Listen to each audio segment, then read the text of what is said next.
The alien market was loud, hot, and crowded. And creatures from many worlds pushed through the narrow streets. Shouts of traders filled the air. Mixing with the smell of metal, smoke, and strange spices, in the center of the market stood a rusted iron cage. And inside, it was a young alien woman named Lyra. Her skin was pale silver, her hair long and tangled. And her eyes carried a quiet light that no one understood. To the crowd, she was nothing. Only a personal slave, a girl not allowed to speak, not allowed to look up, not allowed to show emotion. If she made a sound, the guards would hit the bars and remind her of her place. So Lyra kept her head down, her hands tight against her chest. Afraid to breathe too loudly, people walked past her cage and laughed. Some mocked her beauty, some insulted her silence. And some simply ignored her like she was part of the floor. No one cared who she was or what she felt, but Lyra carried a secret deep inside. A truth even she did not fully understand.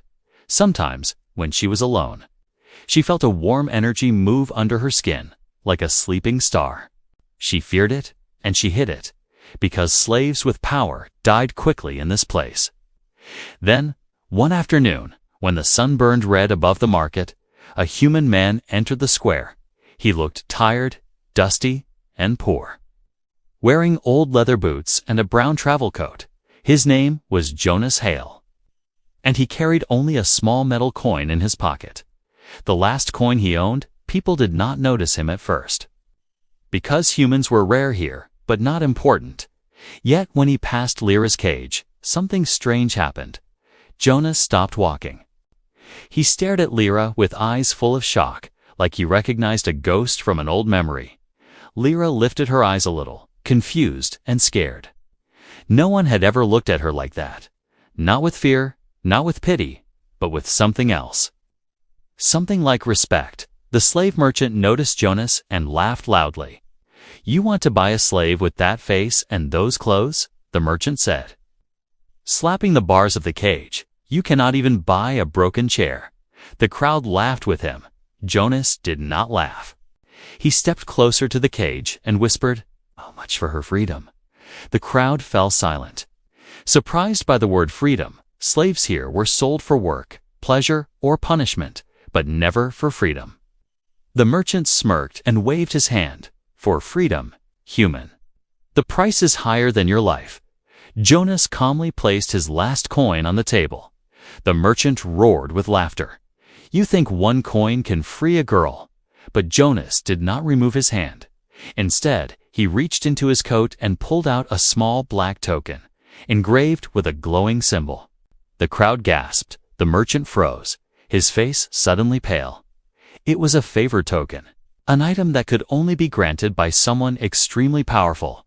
Whoever owned the token could demand one action, and no one in the galaxy would refuse. How did a poor human have something so valuable? The crowd whispered. The merchant swallowed hard and bowed slightly. "Very well," he said quickly. "She is free." Lyra did not understand. Her chains were unlocked. Her cage opened, and fresh air touched her face for the first time in years. She stepped out slowly, trembling, waiting for someone to shout that it was a mistake. Jonas looked at her gently and said, "You are not property anymore, Lyra." Her heart shook. No one had spoken her name in so long. She whispered, "Why?" with a voice that sounded new even to her. Before Jonas could answer, the crowd began shouting again. Some were angry, some jealous, and some frightened. A group of alien thugs watched from the shadows. Their eyes sharp and hungry, they whispered that the human must be hiding something valuable. They whispered that Lyra might be worth more than gold. Jonas placed himself between Lyra and the crowd, his hand near a small hidden blade. He said softly, "Stay close to me." Lyra nodded, even though she did not understand what danger waited ahead, but deep inside her chest. The star-like warmth moved again, matching the fear in the air. And for the first time in her life, Lyra wondered if she was not weak at all. Maybe the real reason she was never allowed to speak was because someone feared what she might say or who she might become. Lyra walked beside Jonas with slow and careful steps, still unsure if she was awake or dreaming.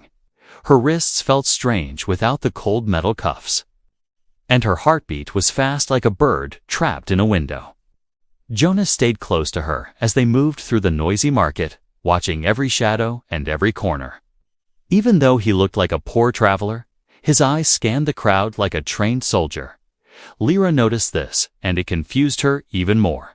Behind them, people whispered loudly about the strange human who used a powerful token to free a worthless slave. Some laughed at Jonas, calling him foolish. Others watched him with greed, thinking that maybe he still carried something valuable. And some whispered in fear, because they knew a favor token was not something any normal man could own. Lyra kept her head low, but her eyes kept drifting toward Jonas. Why would a stranger give his last coin and a priceless token for a girl he had never met? Why did he look at her like she mattered? These questions spun in her mind like a storm, and she found no answer. They turned into a narrow alley behind the market, where broken lamps flickered and strange creatures lurked in the dark.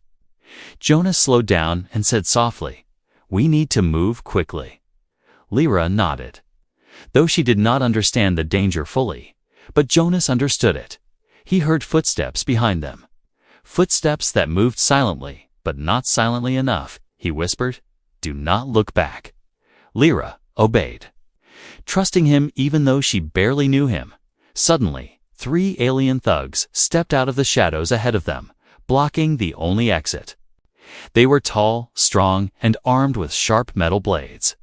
One of them grinned and said, "Hand over the girl, human," another added. "And whatever else you used to buy her." Their voices echoed through the alley like cold wind. Lyra froze in fear, her hands shaking. But Jonas stepped forward, calm and steady. He said, "I am not giving her to anyone." The thugs laughed at him. "You think you can fight us alone?" one asked. Lifting his blade, Jonas did not answer. He moved with sudden speed, a movement too clean and too sharp for a simple traveler. The first thug swung his blade, but Jonas dodged and struck his arm with the handle of his small knife. The thug dropped the weapon with a scream. Lyra watched with wide eyes, shocked by Jonas's skill. The second thug rushed at him, but Jonas kicked him in the chest, sending him crashing into the wall. The third thug hesitated for a moment, then charged angrily.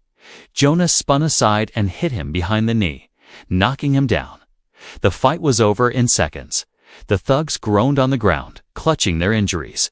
Jonas turned to Lyra and asked, "Are you hurt?" She shook her head slowly, amazed and speechless. No one had ever fought for her before. No one had ever protected her like this. Jonas took her hand gently and said, "We need to keep moving," but his voice carried something deeper, as if he was carrying a heavy secret. Lyra followed him again, her fear slowly melting into curiosity. Who was this man? Why was he so skilled? Why did he risk everything for her freedom? They reached an old abandoned stable at the edge of the town. Jonas pushed open the door, and they stepped inside, hidden from the eyes of the market. He lit a small lantern and placed it on a cracked wooden table. The warm light softened the room, making it feel safer. Jonas handed Lyra a small blanket and said, "Rest for a moment," but Lyra did not sit. She looked at him with trembling eyes and asked softly, "Why did you free me?" Jonas opened his mouth to answer, but footsteps echoed outside the stable walls. Not one set of footsteps this time, but many. Soldiers or hunters, or something worse. Jonas's hand moved to his blade again, and his eyes turned sharp. He whispered, "They are coming for you." Lyra felt the warm energy under her skin again, rising like a hidden fire. Fear mixed with something she did not understand. Jonas turned to her and said, "No matter what happens, I will not let them take you." His voice was calm, but Lyra felt the weight of his words. There was something he knew, something he had not told her yet. And outside the door, the shadow of a powerful enemy moved closer. Someone who wanted Lyra for reasons she could not imagine. Someone who would stop at nothing to capture her again. The stable was dark, except for the small lantern Jonas placed on the old wooden table. Dust floated in the air, and the walls creaked softly with the night wind. Lyra stood near the corner, her hands shaking as the footsteps outside grew louder. She felt fear rising inside her, but she also felt something else. Something warm and powerful moving under her skin. She did not understand it, and she was afraid of it. Jonas moved quietly to the door, placing one hand against the wood. He was listening, counting how many enemies waited outside. His calmness surprised Lyra, because any other man would be panicking now. Instead, Jonas looked like someone who had been in danger many times before. Lyra whispered, "Who are they?" Jonas answered quietly, "Hunters, but not the kind that work for money." Lyra's breath caught in her throat.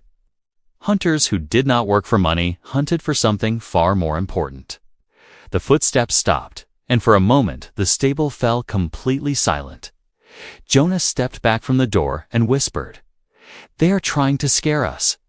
Then a deep voice echoed from outside, "Return the girl, human, and you may live."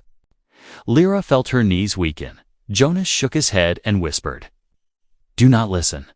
The door suddenly shook under a heavy blow. Dust fell from the ceiling, and Lyra gasped in fear. Another blow came, stronger this time, almost breaking the hinges. Jonas pulled out his knife. But even he knew he could not fight an entire squad alone. He turned to Lyra and said, "If they break in, run toward the back wall. There is a hole you can squeeze through." Lyra shook her head stubbornly. "I will not leave you." Jonas's eyes softened for a moment, but he said nothing. The door cracked under a third blow, wood splintering and falling to the floor. One of the hunters pushed his arm through the gap, trying to reach the lock. Jonas grabbed a broken board and struck the arm hard, forcing the hunter to pull back with a cry. But more voices rose outside, angry and impatient. Jonas whispered, "Lyra, whatever happens, stay behind me." The final blow shattered the door completely. 4 hunters stepped inside, their eyes glowing red under their helmets. They were tall, armored, and armed with long rifles. Lyra felt the heat inside her chest rising again. Like a burning sun trapped behind her ribs, her breath shook, her fingers tingled. And the light inside her body pushed against her skin. She tried to hide it, but fear made it stronger. The lead hunter pointed his weapon at Jonas and said, "Move aside, human." Jonas stood firm. His knife small compared to their guns. He answered, "You will not take her." The hunter laughed cruelly. "You think you can protect her." He lifted his rifle, but before he could fire, a sharp flash of light burst across the stable. Everyone froze. Lyra's hands glowed bright white, her eyes shining like stars. Energy crackled around her fingers, lighting the room like lightning trapped inside her palms. The hunter stepped back in shock. Jonas stared at her, but not with fear. He looked like he had been waiting for this moment. Lyra gasped and tried to hide her hands, but the energy kept rising. She whispered, "I did not mean to. I cannot control it." Jonas stepped closer and said softly, "It is all right.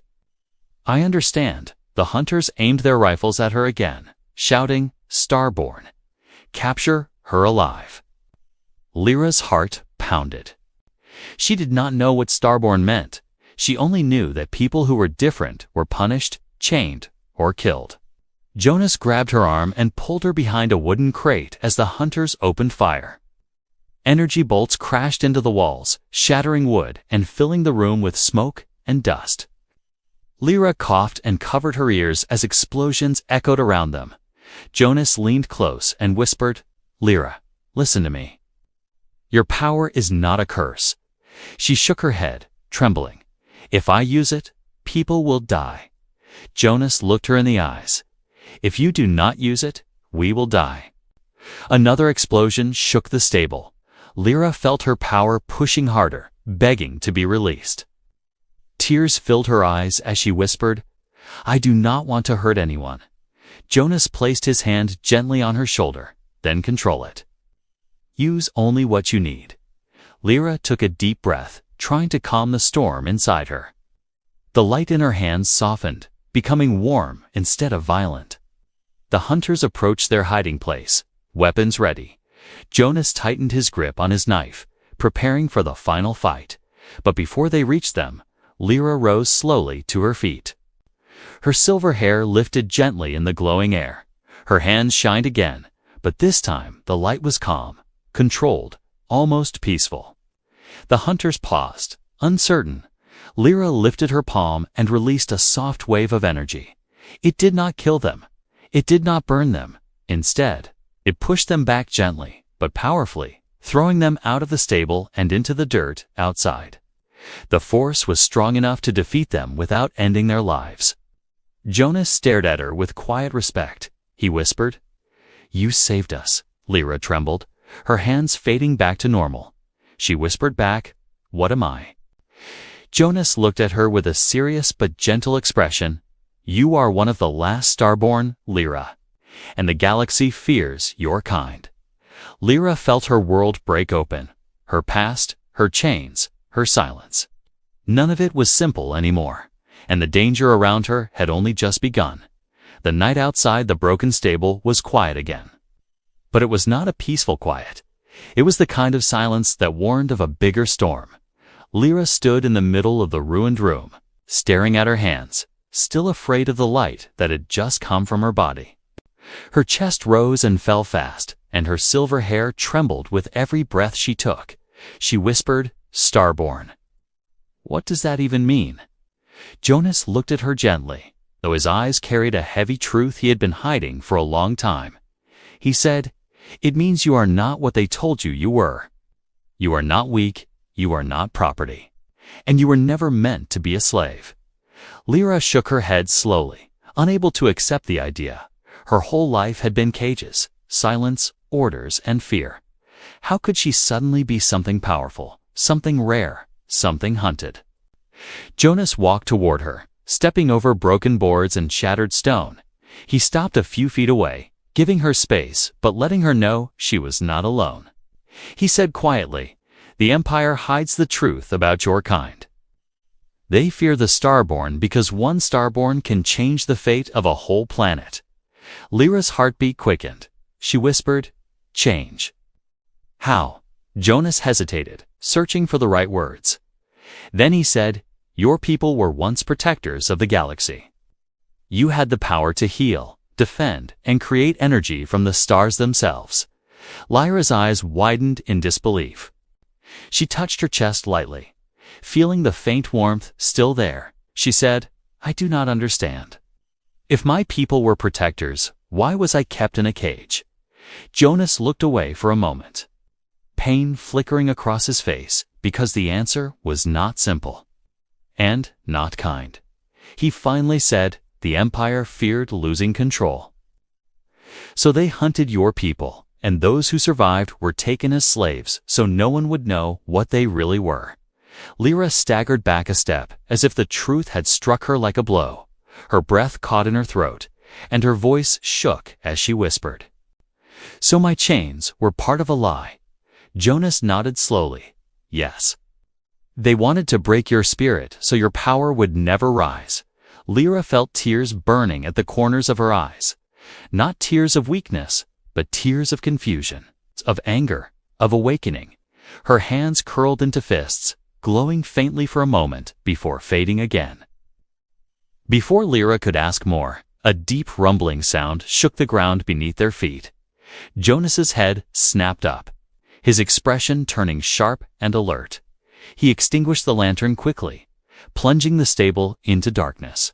"Get down," he whispered, pulling Lyra gently behind a pile of broken crates. The roof trembled as a massive shadow passed overhead. A low humming sound vibrated through the air, the sound of heavy engines and powerful thrusters. Lyra recognized it from the few memories she had left. It was the sound of an Empire warship. Her stomach twisted in fear. She whispered, "They found me again." Jonas looked at her, his voice steady but urgent. They were never going to stop. Not after they learned you awakened your power. A bright beam of blue light scanned across the fields outside. Searching, hunting, calculating, Lyra pressed herself against the broken wood. Trembling as the light passed over the stable's shattered door, she whispered, "They will not let me live." Jonas reached for her hand. Squeezing it gently, his voice softened. "I will not let them take you."